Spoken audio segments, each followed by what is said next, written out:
Class 8 Hindi lesson 2।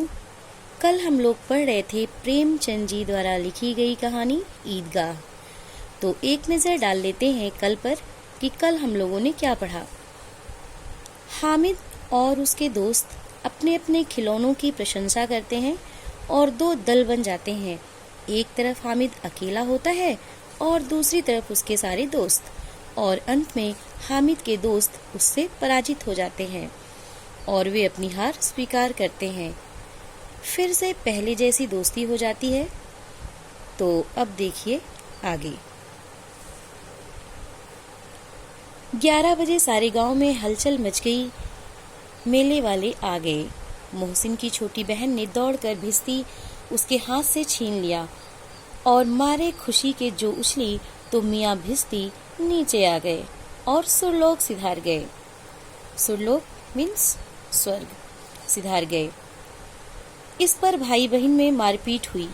दोनों खूब रोए। उनकी अम्मा यह शोर सुनकर बिगड़ी और दोनों को ऊपर से दो दो चांटे और लगाए। मियाँ नूरे के वकील का अंत उसकी प्रतिष्ठा अनुकूल इससे ज्यादा गौरवमय हुआ। वकील जमीन पर या ताक पर तो नहीं बैठ सकता, उसकी मर्यादा का विचार तो करना ही होगा।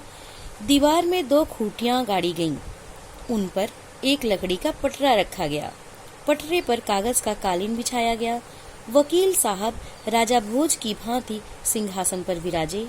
नूरे ने उन्हें पंखा झलना शुरू किया। अदालतों में खस की टाटियां और बिजली के पंखे रहते हैं, क्या यहाँ मामूली पंखा भी ना हो? कानून की गर्मी दिमाग पर चढ़ जाएगी कि नहीं? बांस का पंखा आया और नूरे हवा करने लगा। मालूम नहीं पंखे की हवा से या पंखे की चोट से वकील साहब मृत्युलोक से स्वर्गलोक में आ गए।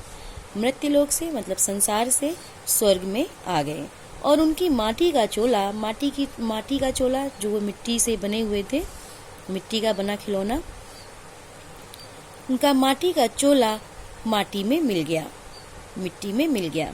फिर बड़े जोर शोर से मातम हुआ और वकील साहब की अस्थि घूरे पर डाल दी गई। अब रहा महमूद का सिपाही। उसे चटपट गांव का पहरा देने का चार्ज मिल गया। लेकिन पुलिस का सिपाही कोई साधारण व्यक्ति तो था नहीं। जो अपने पैरों चले वह पालकी पर चलेगा। एक टोकरी आई, उसमें कुछ लाल रंग के फटे पुराने चिथड़े बिछाए गए, जिसमें सिपाही साहब आराम से लेटे। नूरे ने यह टोकरी उठाई और अपने द्वार का चक्कर लगाने लगे।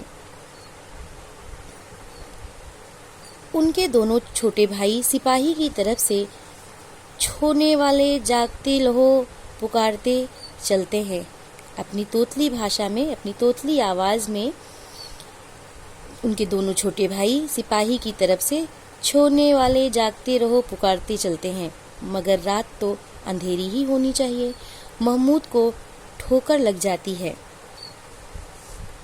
टोकरी उसके हाथ से छूटकर गिर पड़ती है और मियाँ सिपाही अपनी बंदूक लिए जमीन पर आ जाते हैं और उनकी एक टांग में विकार आ जाता है। उनकी एक टांग, उनका एक पैर उनका टूट जाता है। किसका? सिपाही का। महमूद को आज ज्ञात हुआ कि वह अच्छा डॉक्टर है। महमूद को लगा कि नहीं, वो तो एक अच्छा डॉक्टर है। उसको ऐसा मरहम मिल गया है जिससे वह टूटी टांग को आनन फानन में जोड़ सकता है। गूलर का दूध आता है, टांग जोड़ दी जाती है। लेकिन सिपाही को ज्यों ही खड़ा किया जाता है, टांग जवाब दे जाती है। शल्य क्रिया असफल हुई। शल्य क्रिया मतलब चीड़-फाड़ की क्रिया। अब वो असफल हुई। तब उसकी दूसरी टांग भी तोड़ दी जाती है। अब कम से कम एक जगह आराम से तो बैठ सकता है। अब मियाँ हामिद का हाल सुनिए। अमीना उसकी आवाज सुनते ही दौड़ी और उसे गोद में उठाकर प्यार करने लगी। सहसा उसके हाथ में चिमटा देखकर वह चौंकी। अब हामिद भी जब अपने घर जाता है तो उसकी आवाज सुनकर उसकी दादी अमीना दौड़ते हुए आती हैं और उसको गोद में उठाकर प्यार करने लगती हैं और उसके हाथ में चिमटा देखती हैं तो वो चौंक जाती हैं और कहती हैं, यह चिमटा कहाँ था? मैंने मोल लिया है। हामिद बोला, कै पैसे में? हामिद बोलता है, 3 पैसे में। अमीना ने छाती पीट ली। यह कैसा बेसमझ लड़का है कि दोपहर हुई, कुछ खाया न पिया, लाया क्या यह चिमटा? सारे मेले में तुझे और कोई चीज ना मिली जो यह लोहे का चिमटा उठा लाया? हामिद ने अपराधी भाव से कहा, तुम्हारी उंगलियां तवे से जल जाती थीं, इसलिए मैंने इसे ले लिया। बुढ़िया का क्रोध तुरंत स्नेह में बदल गया, और स्नेह भी वह नहीं जो प्रगल्भ होता है, जो कहा जाता है, जो बोला जाता है। प्रगल्भ मीन्स होता है वाचाल, तो बोल करके नहीं, वह अपनी सारी कसक शब्दों में बिखेर देता है। यह मूक स्नेह था जिसको कहा ना जा सके। ये ऐसा प्रेम था जो वह व्यक्त नहीं कर सकती थी, जिसको बोल करके भी वह व्यक्त नहीं कर सकती थी। खूब ठोस रस और स्वाद से भरा हुआ ये ऐसा प्रेम था, ये ऐसा स्नेह था, ये बहुत ठोस और रस से भरा हुआ था। बच्चे में कितना त्याग, कितना सद्भाव और कितना विवेक है, कितनी बुद्धि है उसके पास। दूसरों को खिलौने लेते और मिठाई खाते देखकर इसका मन कितना ललचाया होगा।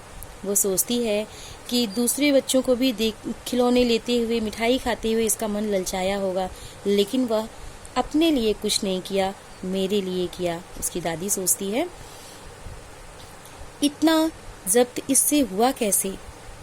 वहां भी इसे अपनी बुढ़िया दादी की याद बनी रही। अमीना का मन गदगद हो गया। तो ये था आपका ईदगाह लेसन। कल मैं इस लेसन का आपको शब्दार्थ और प्रश्नोत्तर लिखवाऊंगी। तो आज आपका होमवर्क है, ये पूरा लेसन आप अच्छे से पढ़ेंगे। Thank you.